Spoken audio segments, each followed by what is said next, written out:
Тамара Дүйсенова зейнетақы қандай жағдайда өсетінін айтты.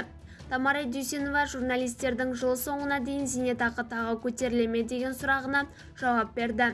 Саламатсыздар ма, құрметті көрермендер? Егер осы сұраққа жауап тапқыңыз келсе, бейнені соңына дейін қараңыз және де бір ғана лайк түймесін басуды ұмытпаңыз.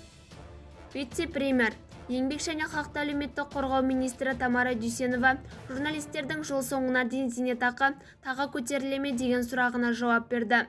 Бұл инфляция дәлізіне байланысты. Қазір ұлттық банк маусым айында инфляция 15% болатынын айтты. Сол себепті инфляция деңгейіне қараймыз, деп жауап берді Дүйсенова үкімет отырысынан кейін. Министр биыл қаңтар айынан бастап елімізде базалық зейнетақы төлемі өсетінін атап өтті. Базалық зейнетақы аз болған азаматтардың төлемі 21%-ке артты. Орташа көлемде алатындардың зейнетақысы осыдан сәл төмен, ал жоғарғы зейнетақы алатындардікі 8,5%-ке көтерілді, деді ол. Бізді бақылауды жалғастырыңыз.